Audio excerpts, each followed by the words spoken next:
Nah, kesempurnaan ajaran itu nanti sampai di tangan Nabi Muhammad sallallahu alaihi wasallam. Nah, agama yang telah sempurna utuh, yang telah siap dipakai sampai hari kiamat tiba, itulah yang disebut dengan Islam. Yang dikatakan oleh Allah ketika dia telah sempurnakan, al-yawma akmaltu lakum dinakum wa atmamtu alaikum ni'mati, diberi nama oleh Allah wa raditu lakumul Islam dina, aku reda Islam sebagai agama, diberi nama oleh Allah. Nah, karena itu tak usah pakai tambah-tambah.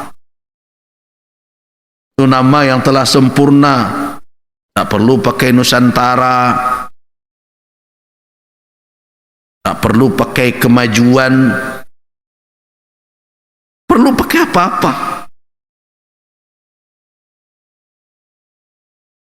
Sebab nama itu menggambarkan musamma, menggambarkan yang dinamakan. Jadi kalau nama itu sudah tepat, sudah sempurna, ditambah bukannya menyempurnakan, menjadi mengurangi jadinya.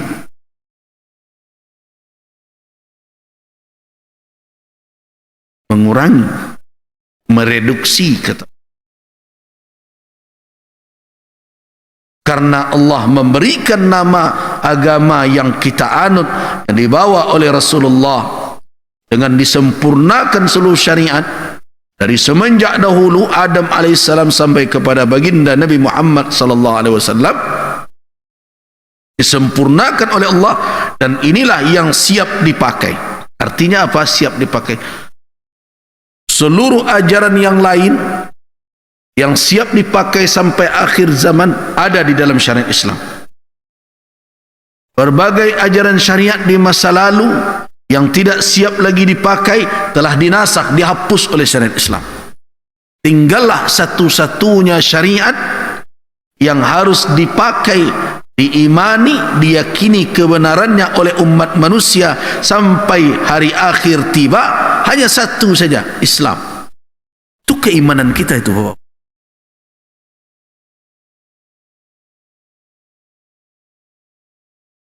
Jangan goyang pula karena, oh kalau begitu kamu intoleran. Dalam urusan itu terserahlah, mau dituduh intoleran berbagai macam. Jadi kamu tidak orang yang modernis ini. Orang kita harus mengakui juga kebenaran yang ada pada orang lain. Dalam urusan agama tidak.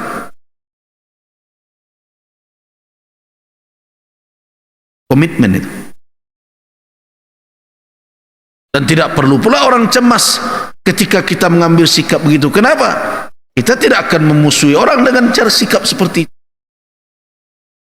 Kita meyakinkan diri kita, meneguhkan posisi kita, bahwa bagi kita Islam itulah satu-satunya yang kita ridai sebagai din agama kita. Sebagaimana Allah hanya meridai Islam sebagai agama yang dianut oleh hamba-hamba sampai hari akhir. Nah, komitmen itulah yang harus kita pegang dan jangan kita diselewengkan dari jalan tersebut. Nah, di antara peluang yang paling besar menyelewengkan umat manusia dari apa yang telah diajarkan oleh Nabi Muhammad sallallahu alaihi wasallam adalah apa yang pernah terjadi di dalam sejarah masyarakat Arab tersebut. Jadi kita lihat apa yang terjadi. Masyarakat Arab yang mayoritas mereka pada awalnya adalah penganut agama tauhid, pengikut ajaran Nabi Ibrahim yang didakwahkan oleh putranya Nabi Ismail alaihissalam. Fakanat ta'budullaha wa tuwahiduhu wa tadinu bidinih. Masyarakat Arab mayoritas itu menyembah Allah dan mentauhidkan Allah, dan mereka beragama dengan agama Allah, yang diajarkan oleh Nabi Ibrahim, yang disampaikan oleh Nabi Ismail kepada mereka. Hatta tala alaihimul amadu, hatta tala alaihimul amad, sampai ada masa yang panjang berlalu jarak mereka dengan Nabi mereka. Ini risiko, ini yang harus diwaspadai. Kita juga sudah lama ditinggalkan oleh Nabi kita, 14 abad. Akibat dari jarak yang telah jauh, apa yang terjadi? Nasu azzan mimma dzukkiru bihi, mereka melupakan bahagian yang pernah mereka diberikan peringatan tentang itu, mulai terlupa. Illa annahum baqiya fihimut tauhid, tapi alhamdulillah, walaupun mereka mulai lupa ketika jarak mereka dengan Nabi Ismail sudah begitu lama, namun ajaran tauhid masih tersisa. Wa iddatu sya'air min dini Ibrahim, dan beberapa kegiatan ibadah yang ditinggalkan Nabi Ibrahim dalam ajaran Nabi Ibrahim masih tersisa, masih haji dan lain-lain masih tersisa. Tetapi mereka sudah mulai menurun pemahaman mereka tentang agama mereka, ilmu mereka tentang peninggalan Nabi mereka sudah mulai turun. Tapi masih alhamdulillah tauhid masih tersisa. Beberapa syiar ibadah masih tersisa. Sampailah tiba masanya datang seorang tokoh hebat, idola setiap orang. Hatta ja'a Amr bin Luhai Raisu Khuza'ah, sampai datang seseorang yang hebat, tokoh, dipuja-puja, segala keceknya bana, adonan salah, antiang, tak bersekolah na, carpe ijazah, macam lah pokoknya hebat. Kan sekarang kini kan banyak honoris causa ndak jalan.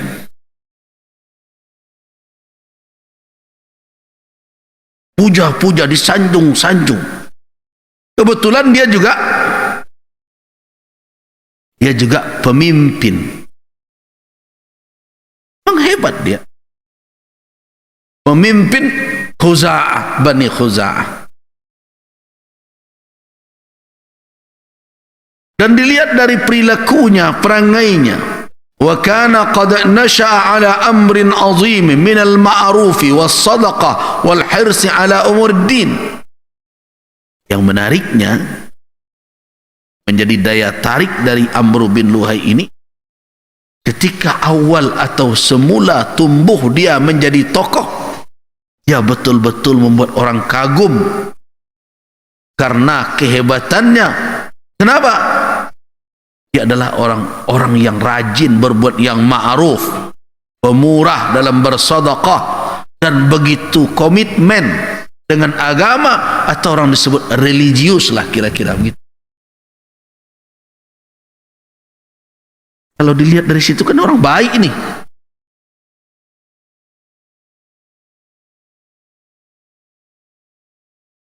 Nah, dari tampilan yang seperti itu, dari sikap dan perilakunya yang menarik itu, fa'ahabbahun nas, jatuhlah sayang orang kepadanya,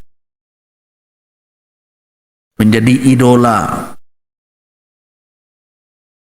setiap lapisan masyarakat, dari mak-mak sampai ibu-ibu, sama saja kan.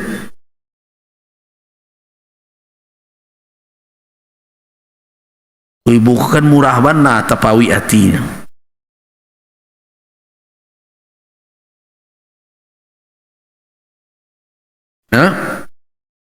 Fa'ahabbahun nas, dia dicintai oleh orang banyak. wadanu lahu dhannan minhum annahum min akabirul ulama wa afadilil awliya. Danu, mereka mengikutinya dalam beragama, segala kata dan perbuatannya dituruti, karena mereka menduga, tentu dengan berbagai macam dugaan-dugaan, dia adalah ulama besar, dia adalah wali Allah. Nah, hati-hati sekarang banyak-banyak begitu. Tidak sedikit ceramah-ceramah hari ini yang berlebih-lebihan menyanjung si fulan dan si fulan. Hingga ada pula yang mengatakan dia bolak-balik mi'raj dalam semalam beberapa kali. Cerita karamat di mana-mana, yang sampai menghidupkan orang mati dan sebagainya.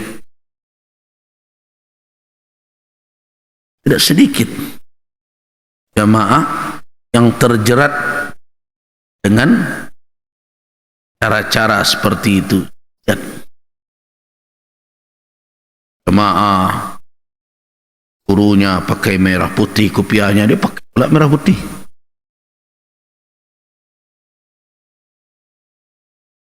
Bahkan berkembang pula, kalau tidak seperti itu bisa rusak pula ibadah dan sebagainya. Nah, ini kecintaan yang telah melampaui batas, jatuh kepada fanatik buta, sehingga apa saja yang dilakukan oleh gurunya, karena dengan anggapan dia ulama besar, dengan berbagai gelar-gelar mungkin yang dihadirkan. Sekarang kan banyak gelar-gelar. Siapa yang bisa memverifikasi gelar itu? Dia adalah kutub, dia adalah wali gaus, dia adalah berbagai macam penghulu para wali dan sebagainya. Jadi berhati-hati dengan gaya-gaya ceramah atau penampilan yang seperti itu, yang tujuannya apa? Membuat kita menjadi tersangkut dengan mereka dan mencampakkan akal kita. Ingat, beragama itu tidak boleh membuang nalar.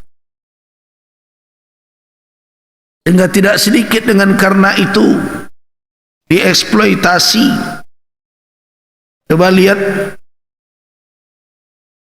tidak bisa dipungkiri bahwa kuburan-kuburan yang dikatakan keramat itu malah menjadi alat untuk mencari apa? Materi. Berkarung-karung hasil infak ziarah.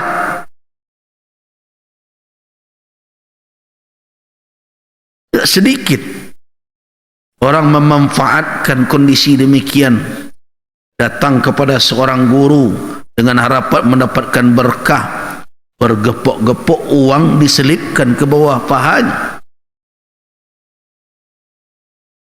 Bukan saya melarang berbuat baik dan tidak sebagainya, silahkan, tetapi tetaplah beragama dengan petunjuk syariat.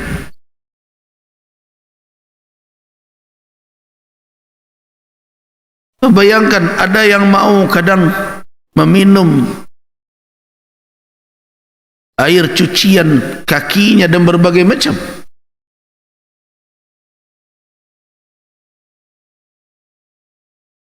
Menyamakannya dengan Nabi SAW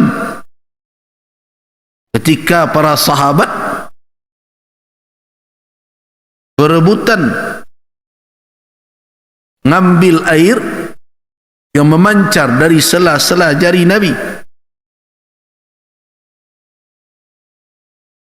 Gurunya dibuat lebih dari itu.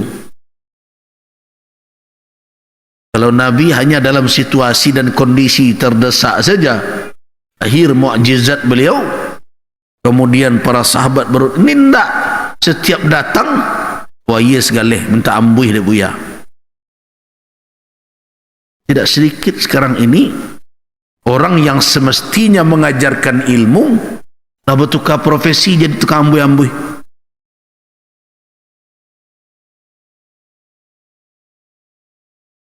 Nah, kenapa itu terjadi? Karena ada kecintaan yang sengaja didramatisir akhirnya melebihi cinta kepada Allah Subhanahu wa taala. Nah, kalau cinta sudah berlebihan, nih tidak jalan. Padahal inilah di antara persyaratan seorang manusia dituntut beragama selama ada. Kalau tidak ada, kau jadi tuntutnya bukan boleh. Kau tidak patut awak bertanya ke orang gila di luar, apa kau tak solat pak-pak ni. Kalau ada nak bertanya mereka tu, nak bertanya tu mungkin sama je nak ditanya tu.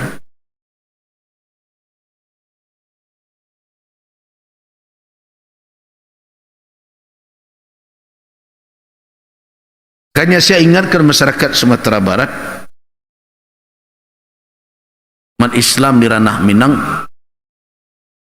kita bersyukur hidup ranah Minang ini dengan dakwah yang telah diperjuangkan oleh para ulama kita terdahulu, sehingga kita tidak mudah terjebak kepada cara-cara seperti itu. Kita tidak terjebak dengan kefanatikan yang berlebih-lebihan seperti itu. Karena itu kan heboh-heboh orang bertengkar perkara nasab di seberang, di Jawa sana. Banyak yang datang bertanya, bagaimana sikap Buya dengan perdebatan tentang nasab di sana? Saya katakan tidak usah dibawa, bulalah ke Sumatera Barat. Berdebat saya di sana menghabiskan hari. Bagi kami, kalau dia pasti keluarga Nabi, kami sudah menghormatinya. Dengan apa? Dengan mengucapkan salawat terus setiap salat kami. Allahumma salli ala Muhammad wa ala ali Muhammad. Tapi dengan 14 abad jarak antara Nabi dengan orang saat ini, yang bisa jadi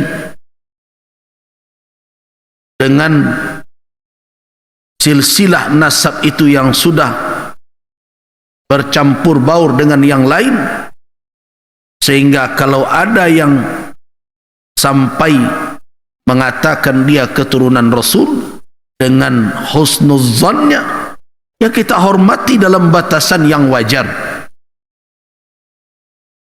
Bagi kita, kalau dia seorang keturunan Rasul sekalipun, tapi ukuran penghormatan adalah iman dan ilmu.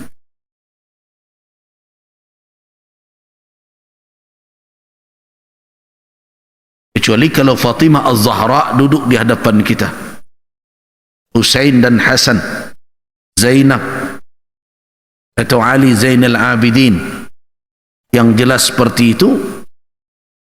Tetapi kalau sudah sekian jaraknya, apalagi terjadi ikhtilaf di kalangan ulama atau ada berbagai ihtimal kemungkinan, kita kembali kepada kaedah asal, kita hormati siapapun dengan alasan iman dan ilmu.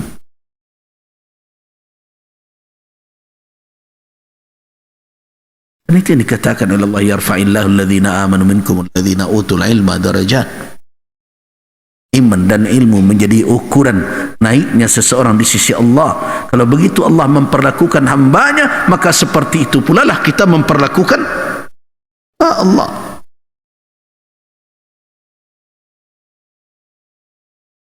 Karena itu kita tidak ribut-ribut dengan itu. Perlu pula diheboh-hebohkan ke sini.